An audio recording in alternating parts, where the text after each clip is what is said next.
Sekarang sih enak ya, aku tinggal di asrama. Kalian bisa lihat ini lingkungan asrama aku. Dan ini rumah aku. Tuh, asrama aku nih. Dulu banget, awal aku nikah, itu aku dikasih wejangan sama senior aku. Dibilang kalau misalnya baru nikah, usahakan itu punya rumah. Kenapa? Karena yang pertama, mungkin enak ya, pada waktu kita baru nikah itu udah dapat asrama. Jadi nggak harus mikir masalah rumah, biaya kontrakan. Hanya saja yang ditakutkan ketika kita dapat dinas di tempat yang nggak ada asramanya. Ya, jadi paling nggak kita bakal keluar uang lagi untuk ngontrak. Terus yang kedua, pada waktu awal nikah itu tanggungan belum terlalu banyak. Nah, ketika kita udah berusia 40-50 tahun, biaya sekolah anak itu udah tinggi. Karena kita harus ngeluarin duit untuk nyekolahin anak kuliah. Itu yang disebutkan oleh seniorku. Dan yang ketiga, ketika kita belum punya cukup uang untuk beli rumah, akhirnya kita mau ambil KPR. Nah, KPR kendala lagi, kendala sama usia.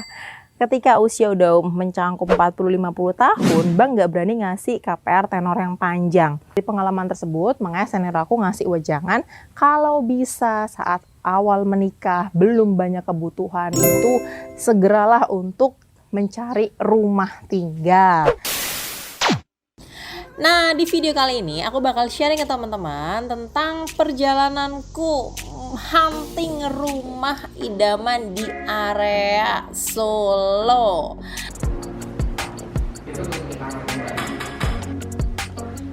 Gimana? Pengen tahu keseruannya? Langsung aja. Sebenarnya kalau kita mau investasi rumah yang di pinggiran desa, cari rumah yang murah, nggak mikirin masalah lokasi, itu udah banyak banget nih teman-teman. Cuman masalahnya, aku adalah korban dari orang tua yang juga suka pindah-pindah rumah. Untuk mendapatkan sekolah yang terbaik bagi anak, itu jaraknya jauh banget. Perlu waktu bisa dengan jarak 10-20 kilo, perlu perjalanan 30 menit sampai 1 jam dari rumah ke sekolah, ya kan?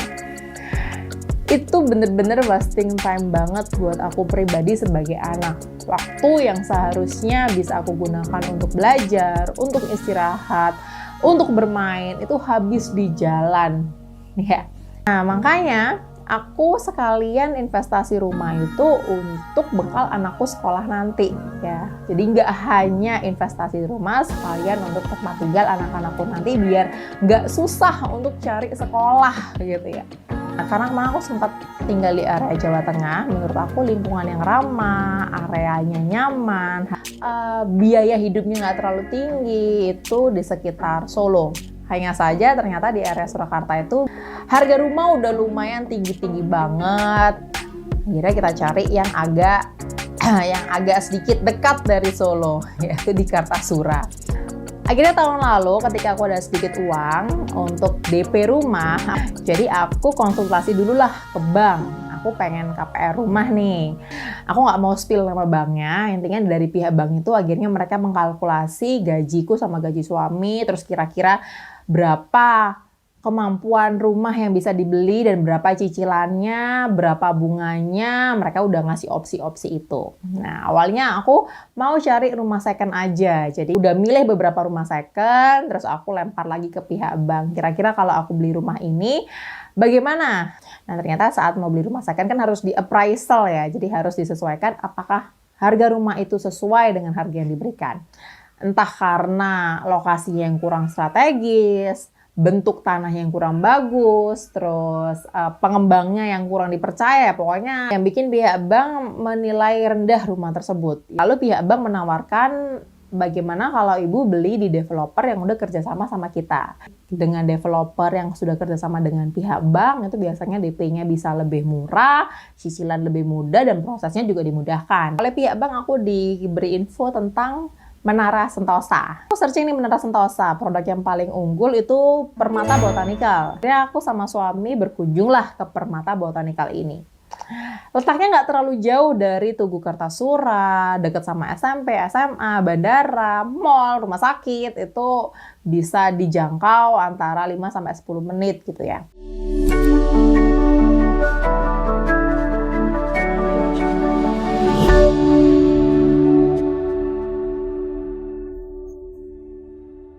Pada waktu awal kita masuk, itu bener-bener gila, auranya keren banget, perumahannya adem, indah, tertata rapi, aku nggak bohong. Keamanannya juga bagus, jadi ada CCTV 24 jam, ada satpam, pas mau masuk juga ada aplikasi untuk penghuni di sana jika ingin berkonsultasi langsung ke pihak pengembang. Terus ada kolam renangnya, ada pertamanannya, lingkungannya adem. Bentuk rumahnya juga bagus banget. Di sana aku langsung jatuh cinta pertama kali masuk ke area Permata Botanical ini. Nah, di sana aku konsultasi sama pihak marketingnya, lalu ditawarkan contoh rumah. Jadi yang kulihat pertama ada rumah tipe Kyoto. Tipe Kyoto ini bentuknya kayak ala-ala Jepang gitu. Dia ada 3 lantai, bisa untuk 2 mobil, ada skydeck-nya. Pada waktu masuk itu lega banget. Di lantai 2 ada kamar tidur, di lantai 3 ada ruang serbaguna. Kalau aku bilang kayak ruang meditasi gitu kan ya.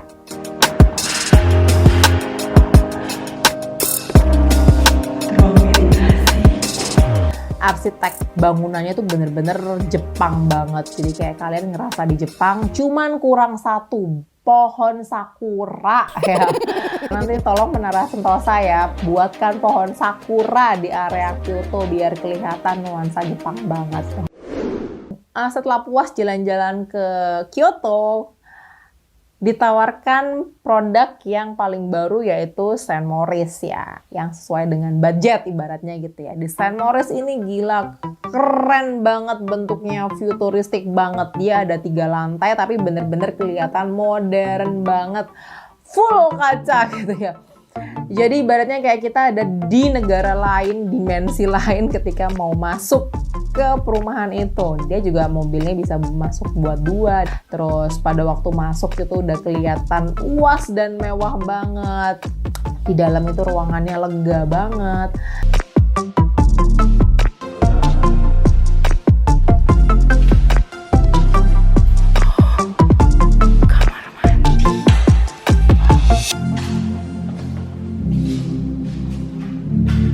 Bagus banget, cuman 90 luasnya. Dan ini kamar mandinya, luasnya.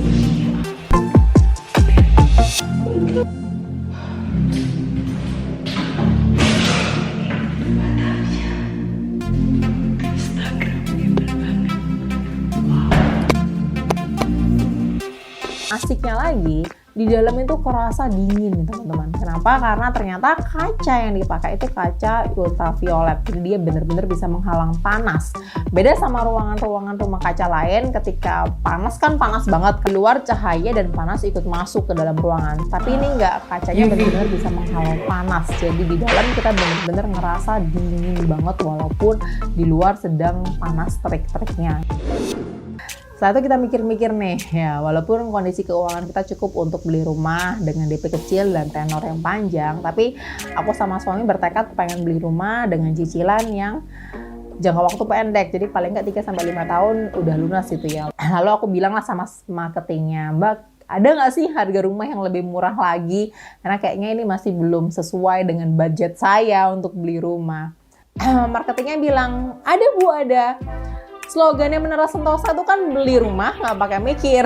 Nah, Ibu mau minta harga rumah dengan cicilan berapa? Kita ada dari cicilan 2 juta gitu ya. Ya yang kira-kira sesuai lah sama keuangan kita. Akhirnya mereka ngasih pilihan rumah di Permata Parkview.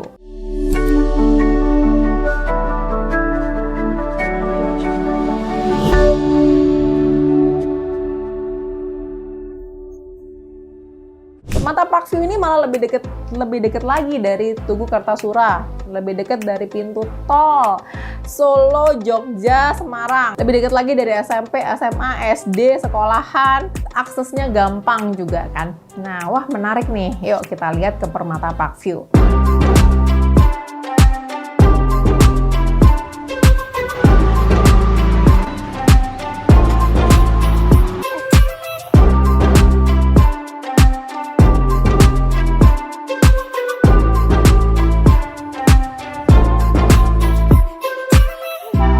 Di sana udah ada perumahan contoh yaitu tipe Emily. Fasadnya bagus, kanopi solar panel, bisa untuk satu mobil, terus desainnya bagus, pintu dan jendelanya dari aluminium, terus modelnya elegan, ruangannya didesain dengan luas.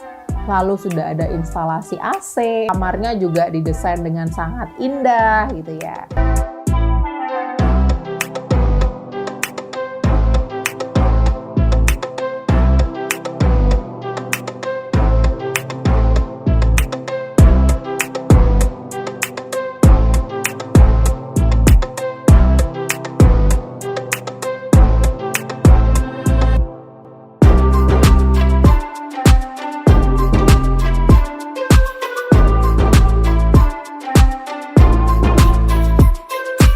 Kamar mandinya walaupun di bawah tangga itu juga tetap luas banget kerasanya.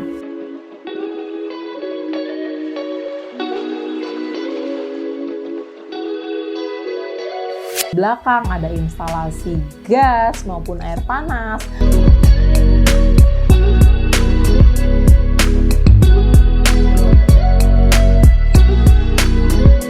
Lalu ada akses untuk menjemur baju di luar.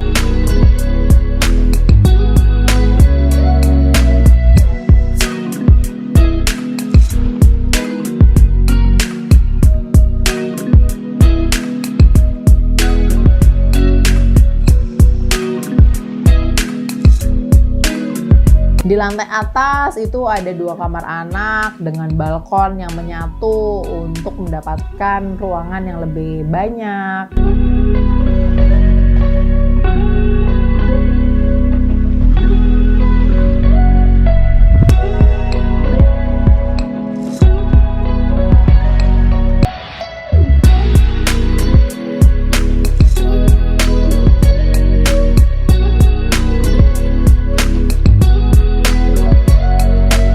Itu tadi sedikit cerita aku tentang perjalanan mencari rumah di area Solo. Di video selanjutnya, kalau memang ini banyak yang nonton ya, aku bakal sharing tentang pengalaman aku ambil KPR, kualitas bangunan rumahnya seperti apa, serta proses serah terima rumahnya dari Menara Sentosa. Nah, kalau kalian ada pertanyaan atau ada pengalaman nih tentang perumahan di Menara Sentosa, bisa langsung share di bawah ini ya. Dan dari teman-teman, see you di video selanjutnya ya. Bye-bye. Bye-bye.